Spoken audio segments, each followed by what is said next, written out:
Everybody lies about the numbers, man. Everyone lies about the numbers. Everyone lies. Just like girls lie about their body count. You know, if she says 4, it's really 13.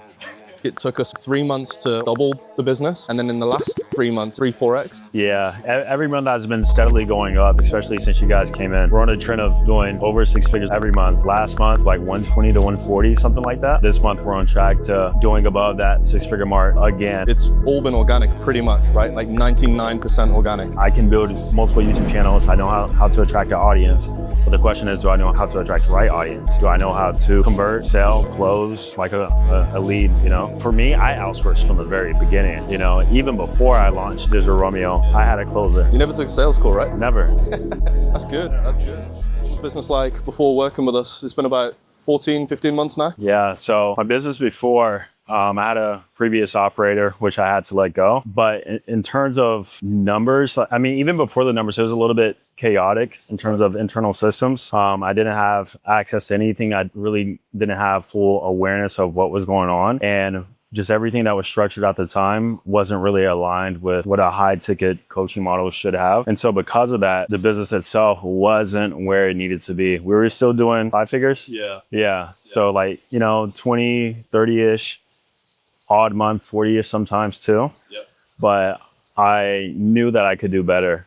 And first I realized that, you know, my team at the current time was really holding me back from achieving that. So when you have an offer like that, 'cause you had about, what was it, like 200,000-300,000 on YouTube at the time, I think. When you have that kind of volume of followers and you know, you got friends around you making like 6 figures a month and stuff, what does that feel like? Is it frustrating thinking like I've got all the followers or I've done my part, or do you feel like you don't know what to do or if you're missing something? Yeah, I mean, I always had a question of like, am I doing something wrong, or did I attract my followers in the wrong way? I wasn't really sure. But yeah, absolutely. That's what caused the comparison, but also the realization that I need to do better, which triggered like everything that has been achieved so far, you know, was through that comparison, which I usually don't like to do, but it does come to a point in time in which everybody you meet always tells you, oh, you should be doing so much more better than what you're currently doing right now. And it's like, okay, then why am I not?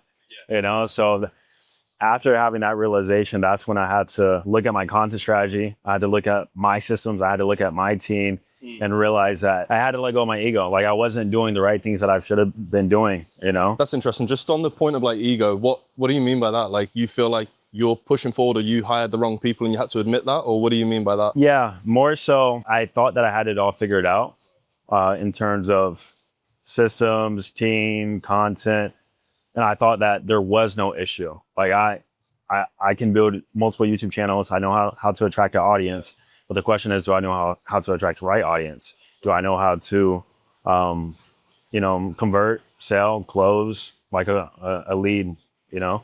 And so all of that stuff is what was attached to my ego. Like I've been doing content for 8, 9, 10 years. What do you mean I have to change the way I go about things? What do you mean that, oh, this landing page isn't like ideal, you know? So that's where it came from. Nice, man. Yeah, I've been following you on YouTube for like, it's got to be like 9, 10 years. I got one of the Forge London chains with me from back then. So yeah, I think when we joined the offer as well, not that you weren't doing decent numbers like they are, like multi-5 figures is great for anyone, but it definitely felt like there was a lot more room for growth. Looking back now, are you comfortable saying roughly where we're at now? And I think it took us about 3 months to almost like double the business. And then in the last 3 months, it's almost like, what, 4x? Yeah. No, it's every month has been steadily going up, especially since you guys came in, you know. At this point in time now, we're on a trend of doing over 6 figures a month, every month. Last month, I think the gross was in a range of like 120 to 140, something like that. It was like 145. Yeah. And so now, you know, this month we're on track to doing above that 6-figure mark again. And my goal now is, you know, moving forward, I want to make that the new standard, you know. And that's been the whole goal this whole entire time for me. The thing is, you know, the goalpost is always moving.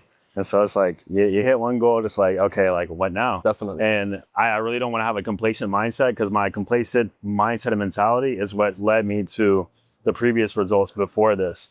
Versus when I stepped into that growth mindset, that's when I started noticing opportunities of, you know, working with you guys or changing this or doing this, doing that.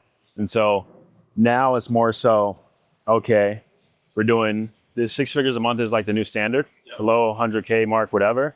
It's like, okay, now I have to put myself into a mindset of how can we hit 250, you know? And who knows, if we hit that, it might go to like 500,000 a month, you know?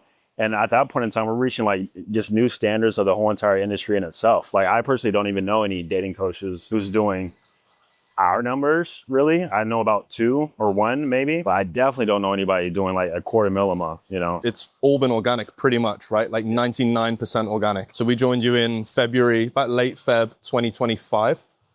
And then pretty much all the way, you decided to run paid ads, was it last month? Yeah, about last month, yeah. And then we just saw a huge, huge spike in growth. And then part of the team calls has just been trying to like really understand and isolate what's caused that. I think I have my theories, but do you have like a few things that you could say that you think have been drivers for growth, whether that be content, systems, the team? Like, what do you think? So it depends on what we're talking about in the funnel. I think driver for like more qualified leads, so obviously through content, just the messaging, speaking to the right person, refining the messaging, consistent content outputs. I post 2 long-form videos a week, every single week for like the past year. I post 2 to 4 times a day on IG. I do call to actions every other day on the story. So like my inputs are solid. And then once I refine my messaging, you know, I think a compounding effect happens. Because when I speak to some of these individuals, they've been following me for like quite some time usually. I usually ask them like what made them decide to act now. And what they tell me is that they've been following me. They knew that they were going to. They were just waiting for like the right moment for them. And that right moment could be, you know, they new job, they get more money, whatever it may be. But alongside with that, all that stuff is great in terms of the content. But if we don't have the conversion mechanisms in place, then, you know, obviously we can't convert the lead that well. So I think adding a new closer, which I believe came from your initial idea. So adding a new closer has been great. And that new closer actually last month has closed an all-time record cash collected ever in the history of our whole entire business, by the way. And he's only been with us for like 6-7 months. Not even 7 months. Yeah. It's crazy. And we're finding the sales process in itself. And then also just having all the operations just align with the DM setting, with the how we actually reach out to leads, how, you know, speed to lead, all these different little nuanced things. I think it's really just a compounding effect of like every little system put in over time. That makes sense. Well, James is obviously in charge of making those things happen. And I think sometimes my role is just trying to find the right idea, like the AI DM setting. We tried that on another offer and I kept seeing ads. And I think one thing that I'll just say about you and our experience working with you is you're pretty much down to try most things. As long as it makes sense to you, you've always been very eager to try things because you're wanting to push forward. Me and James have worked with so many coaches that, like, we got a guy at the moment that made 3 sales last week and he doesn't want to do a story CTA because he doesn't want to come across desperate. Hired a DM setter, which we did for him. And then he didn't want to use the DM setter because he didn't want to spend any time training him. So what I am trying to say is even though you've got me and James supporting you, like you're in the DMs still, you're involved in all of the calls. And I think that's really important for any coach potentially watching is like, although you can hire like a growth op or a consultant or a paid ads agency, it all kind of has to stem from the coach within reason because you set that term and you set the mindset. Like when we broke 6 figures, like I rang you and I was like, hey man, congrats. And it relatively quickly was like, this is amazing. Like this has been something I didn't know was possible, but now it's like, that's 6 figures a month every single month, right? Yeah, exactly. And plus, like I visualized the idea of that for so long that once we hit it, it just felt like super normal, you know? But I agree with you in terms of like the coach taking full accountability of like their own processes and being open-minded to like try new things. Like that's one big lever in terms of like my growth too. Like I said, is understanding what's happening inside the business and not really just delegating, outsourcing just everything, but actually having an awareness, understanding. But yeah, being open to new ideas and testing things out and implementing and integrating fast. Like speed is a big thing for me. You know, if I have an idea, I want to implement it fast to see if it is working, not working.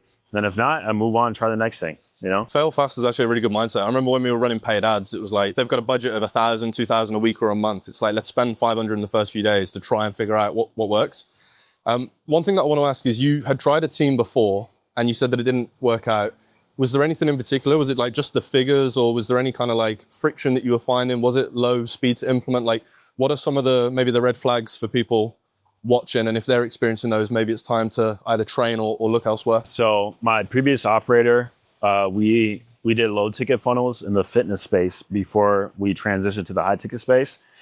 And essentially what we tried to clone over or bring over was what was working in the low ticket space back in 2017, 2018 to the high ticket space, which just didn't really work that well. Alongside with that, it was really over the course of time, this happens slowly, by the way. It's like when you get into a relationship, the guy gets comfortable, he stops going to the gym, he gets lazy. That's what happened with this individual. Like the first 4 years, amazing. But like 2023-ish, onward, like I noticed like very little nuanced things, like tag him in the WhatsApp group to do something, literally won't, I would have to remind him 3 days later to like, hey, we tag you, can you take a look at this? And just like little things, not taking action, being lazy. And so over the course of time, that just built like a level of resentment in which I felt like there was no longer value being provided. Like, it's almost like they didn't care, pretty much. So that's the best way I can put it. And then alongside with that, not really taking initiative to like try new ideas, not really growth minded, a bit complacent, which kind of was put on to me, like through his complacent mindset versus in the previous, 2017, 2018, when we had like crazy months, $70,000 launches, he was hungry, That's because like at the time I was his first client. And so after he got the success, we put him on more people. He's worked with, friends of mine. Also, there was a big conflict of interest too with like another dating offer. But after he got some success, I noticed like some complacency basically. Right. Which led to me releasing him, but also how I discovered you, which was the constant value add in the DMs that I actually ignored for a very long time. I think you just caught me at the right moment. I mean, follow-ups work, they do. So you caught me at the right moment, and I knew that I didn't want to go through the process alone. I've always like having like a team of some sort. I've always had that mindset after working with that individual. So I think the value you were providing to me in the DMs and noticing little things at the time that the other operator wasn't noticing, showed me that, you had some form of competence, but also you knew how to take an initiative towards things. So providing value in the DMs, and then that led to you thinking, well, what else might they be able to help with behind the scenes if they actually got a good grasp? Is that right? Yeah. Well, I think I'd followed you for a long time. So when we started working with coaches, it just made sense to reach out because I felt like I knew your brand, even though I didn't know so much about the kind of dating space. But me and James came from running paid ads originally for like brick and mortar businesses like dentists and tattooists and hair transplant. And then we learned a lot through low ticket, working with some big coaches as well in calisthenics. So it kind of made sense to reach out to you. But the dating space is very, very interesting. And like you say, there's not a lot of dating coaches out there that do that. And if they do, a lot of it relies on ads. I just wanted to ask you as well. So given where you were before, in terms of working with an operator, you had some really good success, but not so much on the high ticket.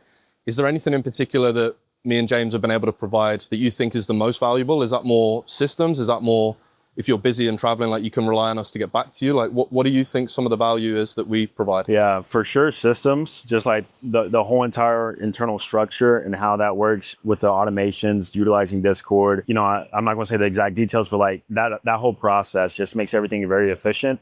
And it gives me more awareness as the coach and as the leader of what's actually going on. So that I'm not confused about anything. Like I can check the KPIs. I know the sales guys are doing good or bad. I can see what's being booked. I can see what's on the calendar. Like just having awareness of everything. Like I said, previous, there were no internal systems in place.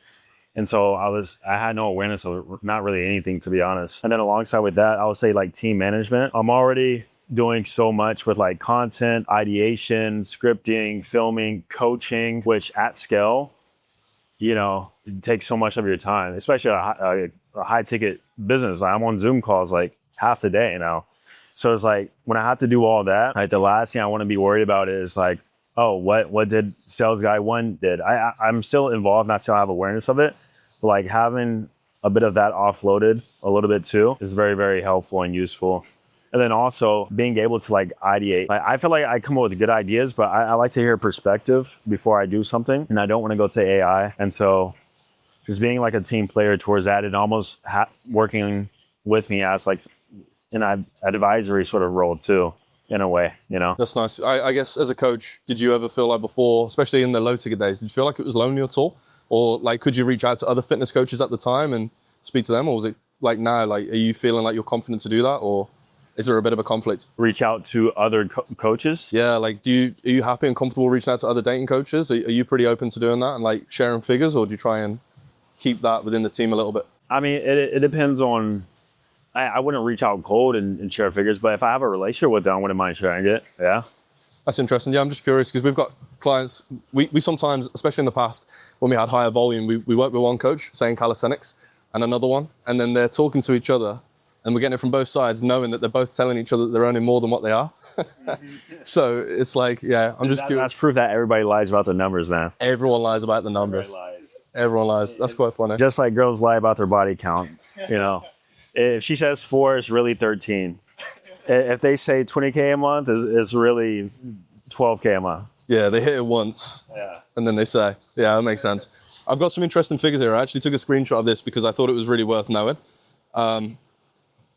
When we first started working with you, if you were to take 100 calls, based on your show rate, the average cash collected, the average order value, the close rate, from 100 calls booked, you would have earned $18,000 based on your old KPIs because the show rate was at like 55%, close rate was 12.5 to 18%. At the moment, we're 20 days into the month, and if we just based it on April's numbers, from the same 100 calls, you would do $219,000. Wow.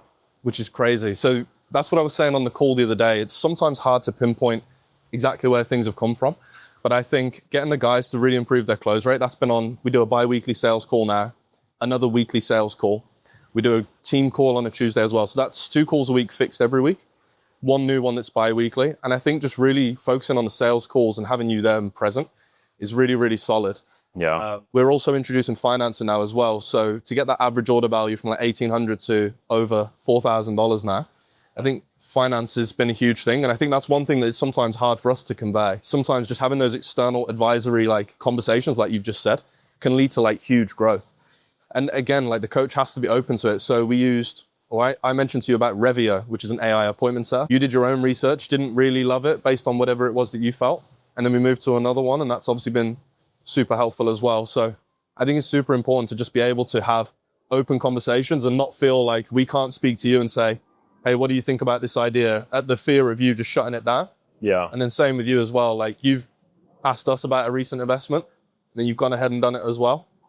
So it's just really important to be able to have that like openness and transparency, because sometimes coaches just don't want to admit that they're trying and don't know what to do, you know? Yeah, exactly. Yeah, like I said, you have to be open-minded to try new things. The industry is always changing too, especially with AI. There's new softwares, new things, like also reducing expenses has been big from y'all too. Yeah. Overhead was like high when we really weren't utilizing some of the things that were causing that. Yeah. So like just reducing overhead expenses and moving those things to like more of an internal platform and whatnot has been really helpful too in terms of like bottom line. So yeah. I think on the financing side, just every cash, I think you were charged between 6 and 6.5% per sale. Was that right? Financing?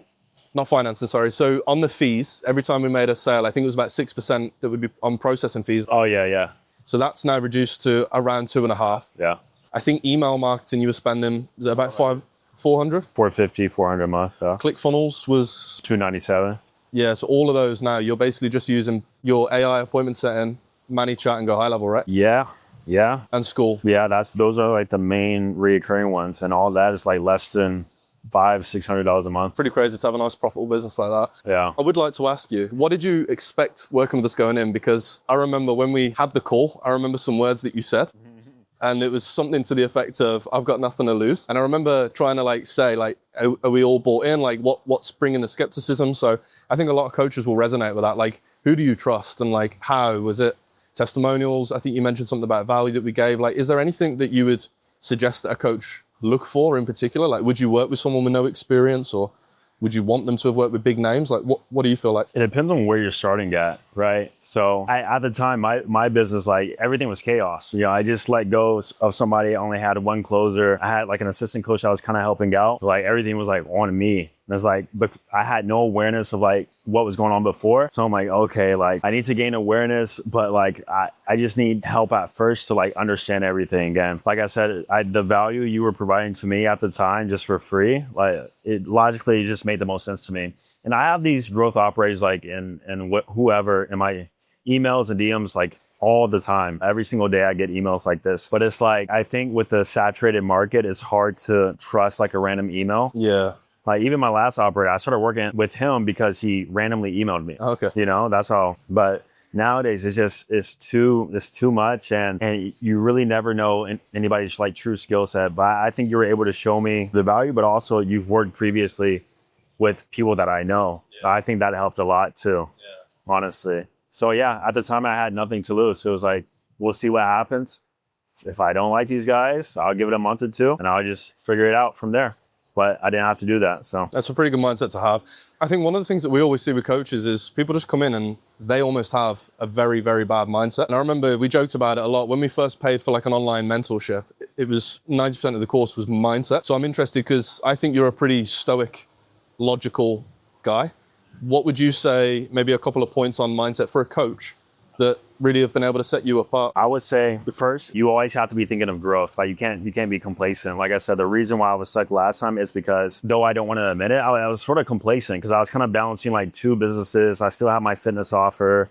I had like my low ticket subscription Patreon that was like doing pretty well. And so like, I really wasn't in like a pure growth mindset for what I'm doing now. But once that switched, once again, that's where I started seeing more opportunities. And I started becoming more open to trying new things. Alongside with that, I would say you will always move faster with a team. Like there's a proper quote for it. You move faster together than by yourself, something like that. Further together, faster alone. No, not faster alone. Like you will move faster like with a team of some sort who's like aligned with your vision versus trying to do everything yourself. Makes sense. Like most coaches I meet, they're taking their sales calls. Yeah. They're DMing, they're posting content, they're coaching. And it's like, yeah, no wonder you're like stuck at less than 10K a month. Like you're really doing everything. For me, I outsourced from the very beginning. You know, even before I launched Digital Romeo, I had a closer. You never took a sales call, right? Never. That's good. That's good. Not one. So yeah, I immediately knew I didn't want to focus on everything. I think those are the two biggest things for sure. Growth mindset, have a team to move faster, and don't do everything yourself.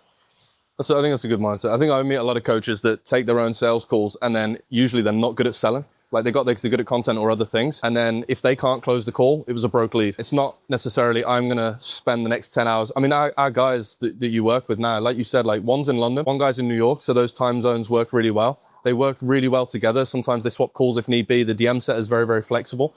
But they're also like reinvesting into themselves. Jason's about to buy a new mic. Christian had just invested in a mentor. So it is really important because you can't physically put in the hours, 10 hours, 20 hours a week to learn sales, right? Yeah. And then if you compound that over like content, systems, like to learn what James has learned on Go High Level, I don't even do it. And he's my business partner and there's a reason for that. It's like leverage. Yeah. So I think that'll resonate with a lot of coaches. Absolutely, man. I was just curious your opinion on the importance of when you've got a high ticket offer and you really want to scale that offer, just keeping the mindset fully on the high ticket, because we get so many coaches that consider they've got the high ticket, they haven't even seen the numbers yet, but they're going all the low tickets here and this is there. I'm just curious, like how important it is to stay on track with the high ticket until you get those results. Yeah, absolutely. I mean, there's different business models: low ticket, medium ticket, automated webinar, high ticket, close, whatever it may be. I've researched this myself a lot too. And I was wondering, because I had people in my ear too, oh, you will crush it in low ticket. Like, why are you doing high ticket? Oh, you should do like webinar. Oh, you should do this, that.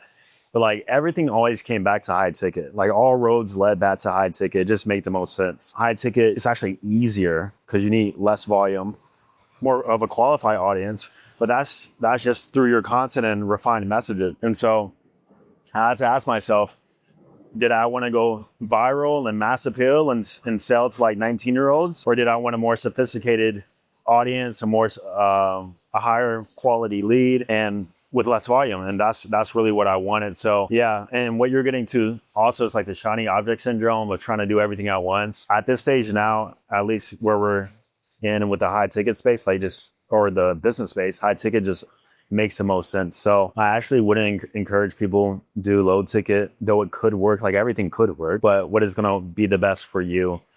And based on my experience and what I've seen from other coaches, like all roads always lead back to high ticket, at least for now.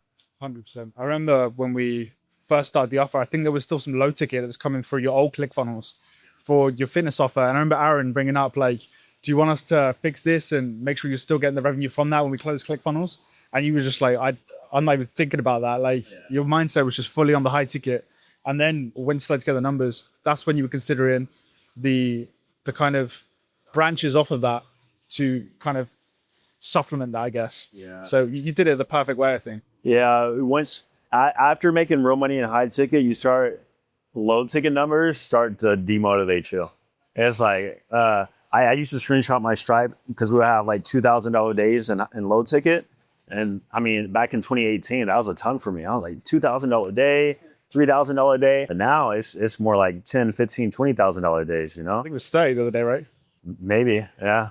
I lost track at this point, but man, it's crazy. I think the only time I'll implement low ticket right now is doing some sort of like ascension model where it brings them back to high ticket. But like I said, all roads lead back to high ticket, you know? I think for me and James, we're trying to almost obviously make the most of this by asking questions as well, that like we see so many coaches that frustrate us by. I just want to feed that back to a few coaches and go, watch that. They go from 0 to 10K a week, and then they're like, I want you guys to spend 12 hours building out this email funnel that's like, it's not gonna do a lot. Awesome. So yeah, we've been working together now for around 15 months. Is there anything in particular that you'd say to anyone else about what your experience has been like working with us, or if they're considering working with us, is there any words of wisdom or anything you'd say? If you're tired of doing everything yourself, if you feel like you need a good team in your corner, you know, I highly recommend James and Aaron. Absolutely. Like I said, you're going to go faster with a team than being alone. And so far, out of the small amount of operators I worked with, James and Aaron have been really, really diligent and open-minded.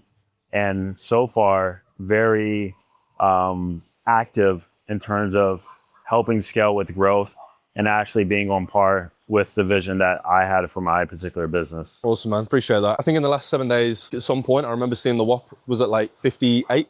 Oh, the payouts? Well, it was 58K in cash collected just on one processor. Okay.